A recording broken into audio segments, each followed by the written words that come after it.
virtual reality.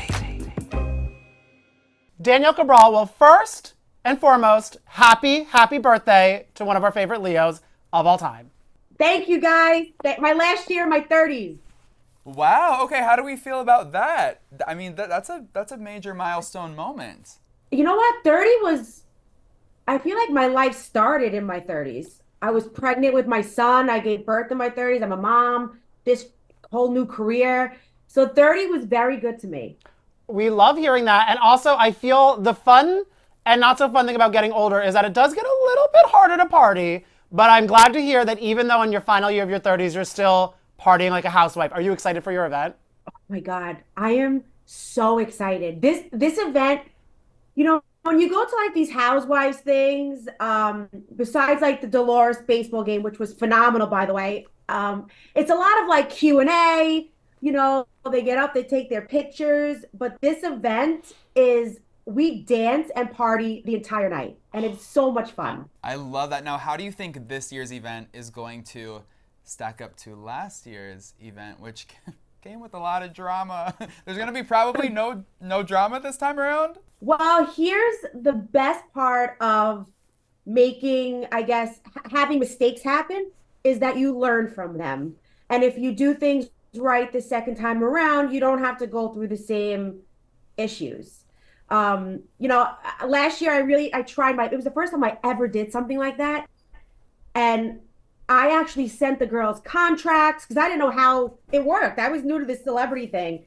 And I tried my hardest. I guess some areas I fell flat, but I will make up for it this year. And the girls are so respectful and kind to me, and they're grateful. And, you know, I think we're all going into this with one mission, which is to try to make as much money as possible for the foundation. So that's the goal. We love that, and we love that you have Rachel and Melissa by your side for it because you guys are just such a fun trio. Because we've been watching, y'all were just in AC together. You guys are kind of like partying like Housewives 365, which makes sense for all of you. What has been the best part of working with them for this second installment of Party Like a Housewife? It's easy. It's fun. It's natural.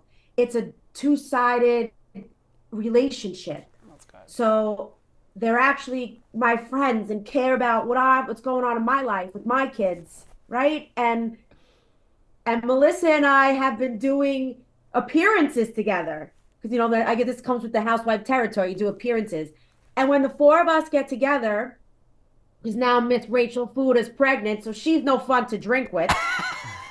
So I want to go out with the Gorgas. We go out and, you know, we sit there sometimes, and she's been doing this for 75 years. But for me, I'm like, wow, this is a job. We get to sit and party together. And me and Melissa, we vibe.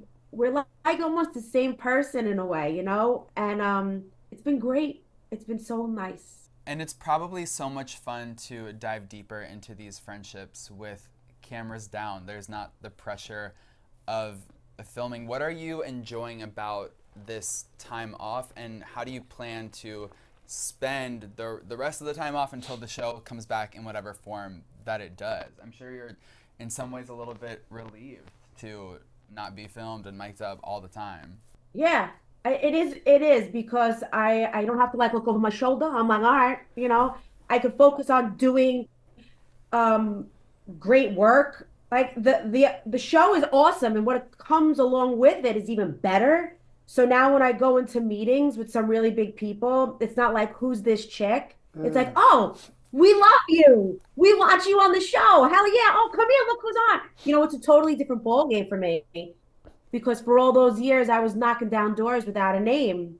And it's a beautiful thing what the show gave me. So I will take the positive from being on this show. Well, and I feel you do have a lot of I feel you do have a lot of positives to take from it, especially the positive reaction that the fans have with you, because you are such a fan favorite. People love you. Even after the Off the Rails reunion on Watch What Happens Live, you had super fans that are like celebrities saying that we want like Danielle and the room she was in back next season. And that must feel amazing because, of course, there's been so much talk about what the future of Jersey holds, but it seems a lot of people are hoping you're holding some of that future. Yeah, that is so awesome. I suffer from imposter syndrome where I feel like I still don't belong. And it's like I still have to work for things. So when I get the love from the fans, oh my God, I love it. And everybody curses at me. Wherever I go, they curse at me. We effing love you. You're the effing best. I don't know. It's a Brooklyn thing. I don't know.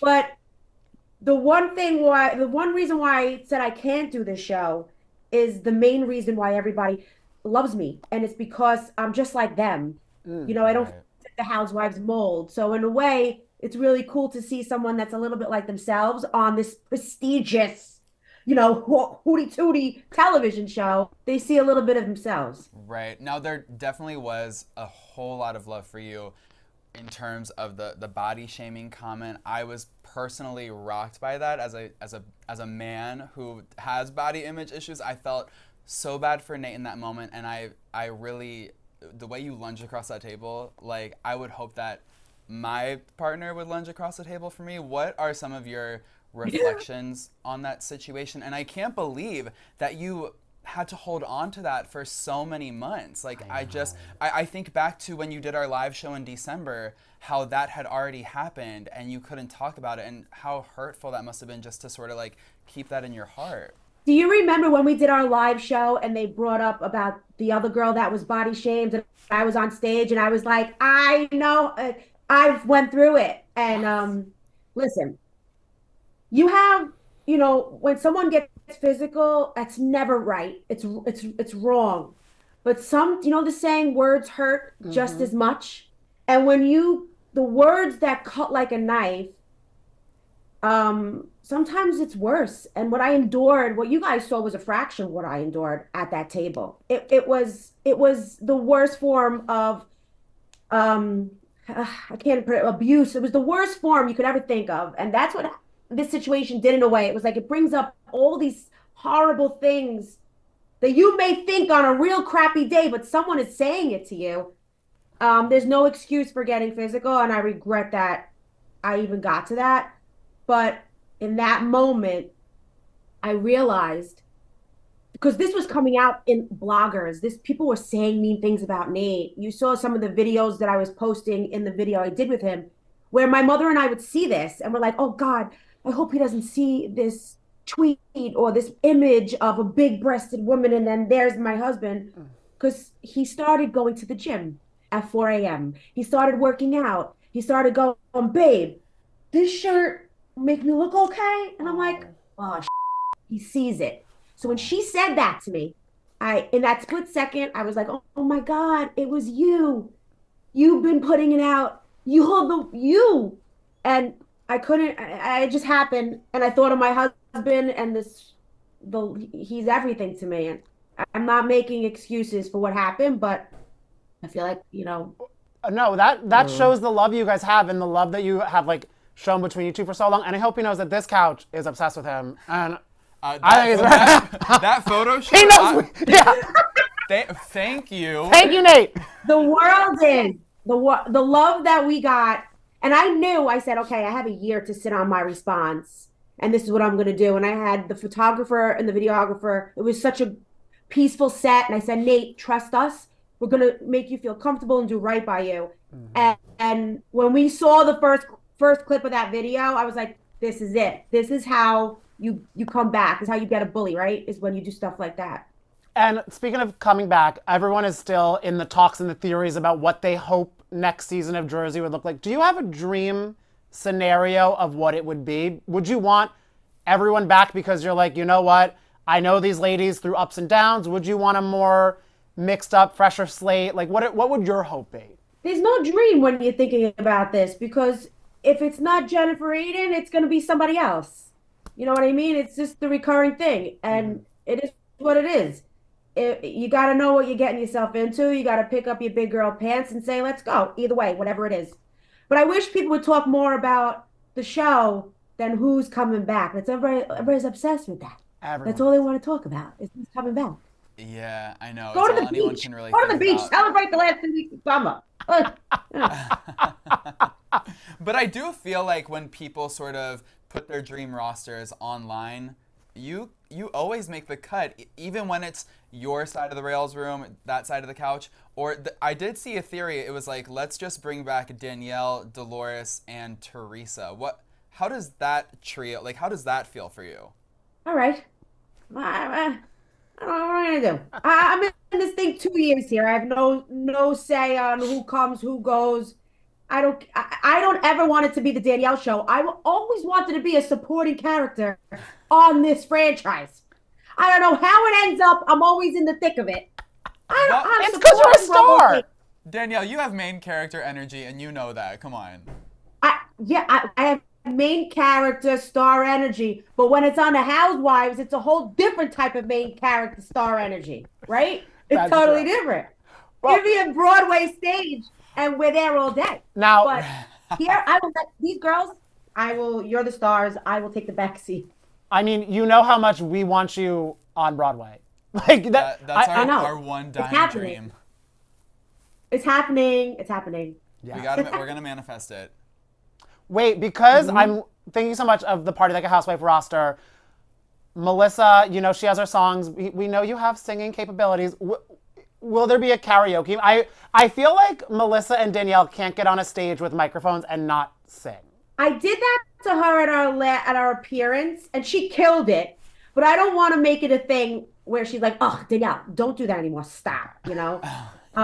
So maybe I'll play the song and not force her to sing. I don't ever want to do that to her, but you know, for us, it's like freaking Melissa Gorga singing this song. We love it. Give us more. But I don't want to do that to her every time. It's like you give the dollar to the monkey and you're like, go do your thing. I don't want to do that to her. Do you know what you should play at the party? You should play your rap for Britney Spears, and I loved it when you recreated that on TikTok. It spoke straight to my Britney loving heart. Yeah, I saw it going around, and whether or not they wanted to make fun of me for it or abuse me, whatever, that was one of the best memories of my life. So I was like, here you go. It's whatever. It was a good time.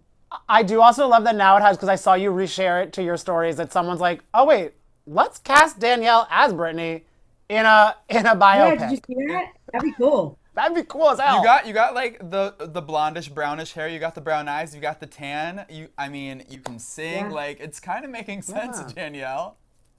I don't know how the accent will go though, y'all. Like I'm not really a Southern girl, but That is the one thing that I feel like might prevent this. But an acting coach, a dialogue Yeah. coach, I feel like you can make it happen. You're a hard worker. oh yeah. I just want to sit and have coffee with her. I want to if there's anybody in the world I'd want a coffee talk with, it's Britney Jean Spears. Oh. Okay, what's your number one burning question for Britney? How you doing? All right. That's a great place to start. That is a great place to start. An honest, authentic, Wendy Williams-inspired question that I feel Britney would answer. She would answer for 15 minutes straight because she needs someone to talk to. As someone who cares Yeah. about her to talk to. And that's you. Yeah. How you doing? You're the best. All positive reinforcement all day. Oh, I love it. Well, Danielle, until you chat with Britney, we're going to be tuned into what happens this weekend at Party Like a Housewife. We're so excited to see all the fun Yes. stuff go down. Yes. And And have so much fun at the spa too. I love that Nate is treating you right for your birthday. Yeah, he's doing it good. My kids woke me up with my favorite cookie, rainbow cookies and candles and cards, and Valentina gave me $100 of fake money from her bank. Hey! wow. Okay, Valentina. Here he is right now. I'll call him over here. Oh, Yeah, she yes, we she need a threw in like cameo. 20s and like a fake. Hey, come say hi to the boys. Good. I'm running away from the kids. I'm running away. oh, Hi, Nate. hey! How's it going? What's going on? Nothing. We heard you How guys are you have a fun guys? little spa day. Yes, I have to. He's hooking it She up. needs it. You I know, missed stress. The Danny and I de-stress. thirsting over your photo shoot. Thank you. Props That was to all you. her. You looked amazing. Very good. Thank you. I work hard for it. I'm no Yes. Arnold Schwarzenegger. I work my ass off. Yeah, And it shows, yes. it does show. Yeah, if you Thank got it, you, flaunt guys. it, baby. Oh my God. Well, yeah, happy birthday, Danielle. And have so much fun Thank today, you. guys. And have fun on Saturday, too. Thank Thank you you, guys. guys. Mwah. Have a great Thank day. you. Later, guys. Bye. Thank you. Bye.